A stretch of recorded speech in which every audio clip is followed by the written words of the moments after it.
हर हर महादेव, देवों के देव महादेव के चरण में प्रणाम करता हूँ। दुर्गा माँ के चरण में प्रणाम करता हूँ। सरस्वती माँ के चरण में प्रणाम करता हूँ। गणेश भगवान के चरण में प्रणाम करता हूँ। गुरु भाई गुरु बहनों के चरणों में प्रणाम करता हूँ। माता पिता के चरण में प्रणाम करता हूँ। गुरु भाई गुरु बहनों के चरणों में प्रणाम करता हूँ। गुरु भाई गुरु बहन कहानी को अंत तक सुनेगा और कहानी को ध्यान से सुनिएगा। कहानी को अधूरा छोड़ने से शिव गुरु का अपमान होता है और पूरा सुनने से ज्ञान होता है। एक गांव में एक किसान और एक किसान की पत्नी रहती थी। किसान का जमीन था जो पूरा उपजाऊ नहीं था, वो टाटपुर जमीन था। अपना गुजर बसर करने के लिए वो एक ठेला लिया और वही ठेला पर अपना साग सब्जी लेकर बेचता था और जो भी पैसा कमाता था वो अपने घर आकर अपनी पत्नी को देती थी और उसकी पत्नी उसे भोजन बनाकर, जब भोजन पहले बनाता था शिव गुरु शंकर जी, पार्वती माता, ब्रह्मा विष्णु महेश सबके नाम से निकाल देता था।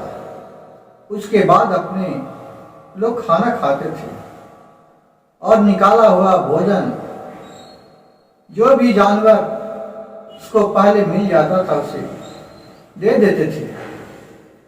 इसी तरह वो रोज नियम बना ली थी। एक दिन किसान उधर से आया, खाना बना रही थी और खाना खाने के समय में जब वो निकाला, किसान बोला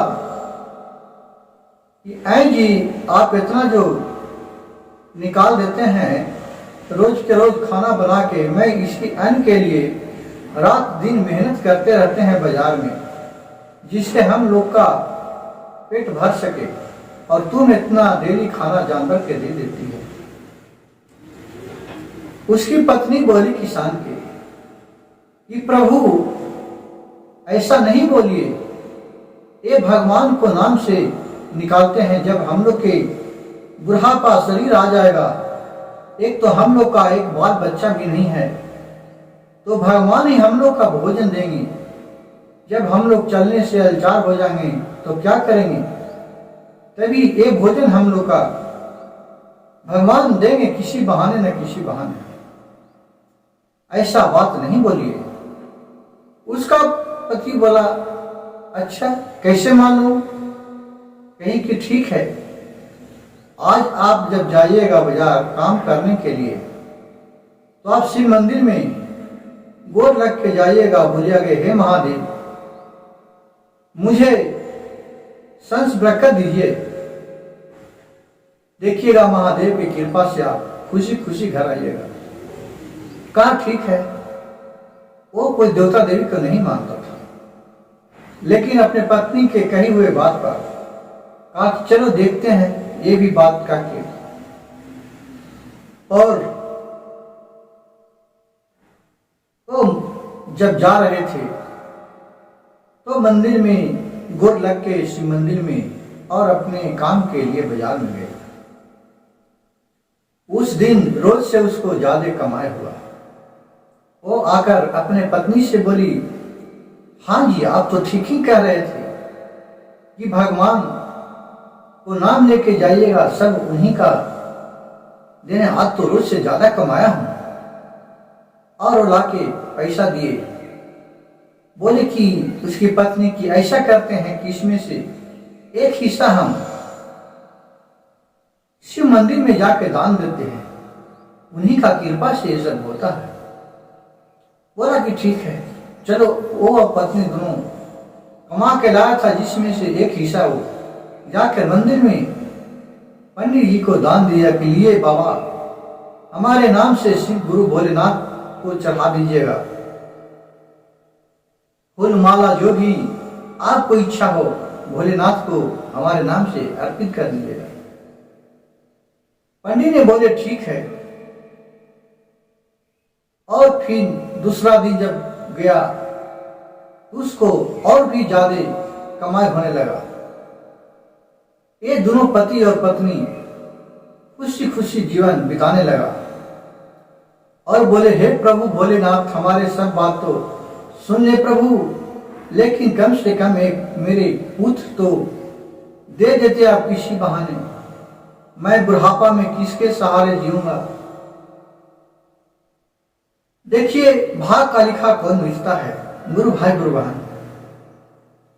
जब ये बात दोनों अपना पति और पत्नी बात रात में कर रहे थे, दोनों बतिया रहे थे, शिव गुरु के नाम ले रहे थे, तो शिव गुरु के नाम भी लेना कम बात नहीं है।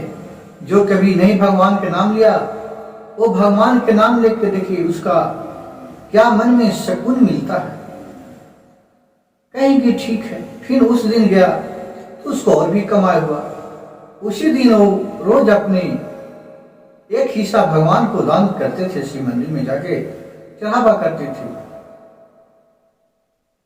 एक दिन किसान के एक तबीयत कस के दब हो गया, वो खटबारू हो गया। उसका पत्नी डॉक्टर वैद्य बुलाए। डॉक्टर ने आया और बोला कि इसको कम से कम 10 दिन के लिए आराम चाहिए, इनका बुखार बहुत तेज है।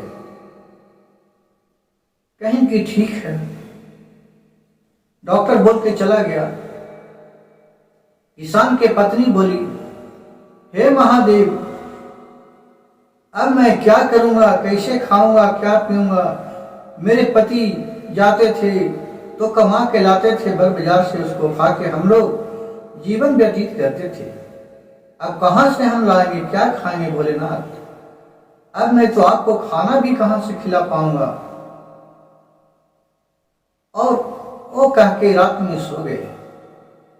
भोलेनाथ की आवाज इस गुड़िया को गई। भोलेनाथ बोले, ये तो मेरे सेवक बहुत ही कष्ट में है, चले इसको हम लोग काम करते हैं। वो विष्णु को आह्वान किए और ब्रह्मा को बोले, चलो हम तीनों उस बुढ़िया को मदद करते हैं, उसका जो खेत है उसमें हम किसान बन जाते हैं और तुम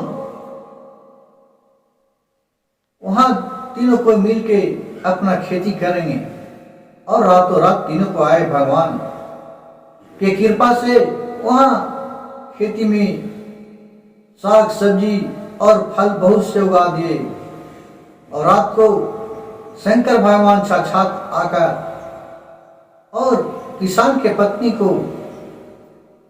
सपना में दर्शन दिए कि हे शिष्य मेरी, तुम बहुत मेरी भक्ति आराधना की है। अब तुम्हें जो पति कमाते थे उसका एक हिस्सा हमको खिलाते थी। आज तुम्हारे पति अलाचार हो गए, इसलिए मैं तुम्हारे खेत में जाओ। हम देवता लोग काम करके फसल लगा दिए हैं और जाके काट के उसको बेच के अपना भोजन व्यतीत करना और तुम बहुत बड़े आदमी बन जाएगी। ये सपना जब टूटा तो भोलेनाथ को प्रणाम किया हाथ जोड़ के, बोले, देवों के देव महादेव, आप मेरे सपने में कितना सुंदर दिखा रहे थे। उसको विश्वास नहीं हुआ। वो अपने पति से बोले, सुबह में उठे और किसान से बोले कि हे पति देव, मेरे सपना में राते शिव भगवान आए थे। उन्होंने बोले कि आपको खेत में जाके देखो, मैं बहुत सा फल और सब्जी लगा दिया हूं, उसे तोड़कर तुम बाजार में बेचकर और अच्छे रकम कमाओ। कहीं की चलते हैं। देखे दोनों पति और पत्नी खेत पर गया, देख रहा है कि बहुत साग सब्जी फल फरा हुआ है बंजार जमीन में। ये सब देखकर वो दोनों भगवान का नमन किए और उसको तोड़कर बाजार में बेचे और जो भी उससे पैसा हुआ उसको एक हिस्सा भोलेनाथ के जाके मंदिर में चढ़ावा चढ़ाए। भोलेनाथ के कृपा से ये साल लगते लगते बहुत बड़ा आदमी बन गया। उस एरिया में जवार में इसका नाम प्रचलित होने लगा।